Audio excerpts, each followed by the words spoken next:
It's hard to know where to start, but I guess the broad theme is that for those big, principally publicly traded names, it's tough out there in the video games industry right now. Your reaction to the week?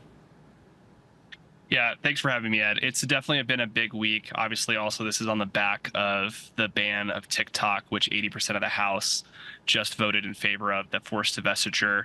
And something, just a macro theme to note that is a big theme that we're paying attention to today is clearly ByteDance is being forced to divest TikTok. TikTok is, and ByteDance is based in China. China is one of 6 foreign adversaries listed by the United States.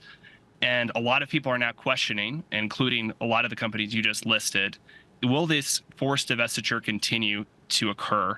And I'll tell you here at Convoy, we've taken a long principle that we do not partner with capital based in foreign adversarial nations.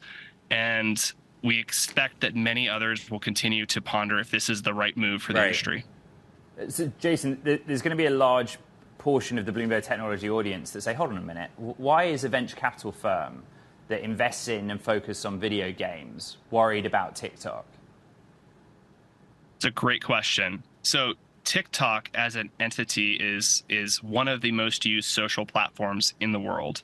After social platforms, you start to look at where else do people spend their time in digital formats and digital worlds, and naturally you go to games.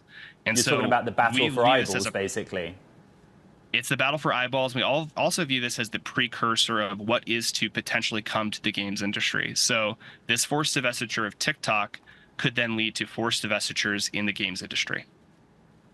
So you extrapolate that out. I get the thesis now. So let's look at the case study of what Twitch is doing. I thought that was really interesting. If it's the battle for eyeballs or otherwise, they are principally a live streaming platform where you can view and participate in others playing video games. So now they're thinking of doing a TikTok competitor. What advantage might they have in pursuing that business model? Yeah, it's definitely interesting to see Amazon try to move heavily into consumer. Twitch is obviously, I'd say, the beacon and the North Star for them successfully entering into a consumer-first product, which is Twitch. And obviously, Amazon is one of the rumored groups that could potentially buy TikTok outright itself. There's really kind of 3 groups that have been considered there. It's private equity, strategics, and sort of, I'd say, dark horse picks here for me would be e-commerce platforms.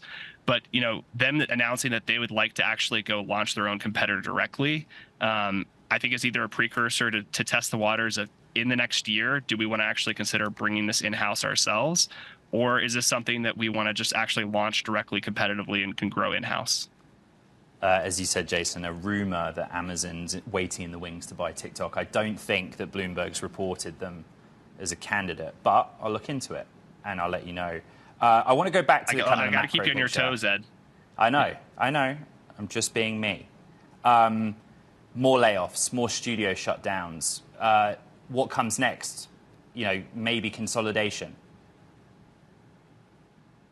As I've said before, I believe we're right-sizing as an industry. We got very bloated as an industry when money was free in 2021 and the early part of 2022. We hired tons of individuals, which was fantastic. We grew a lot.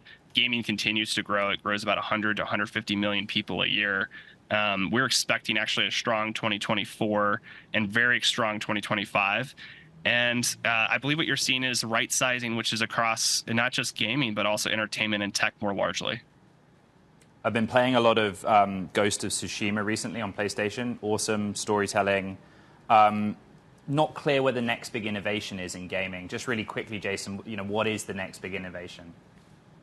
I think a lot of the next big innovations you're going to see is around the creation process of games as well as the distribution of games. And so creation is getting faster.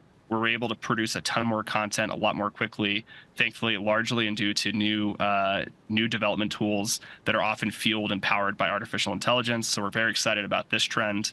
And then secondly, the way games are distributed is a mess. How do you find games today?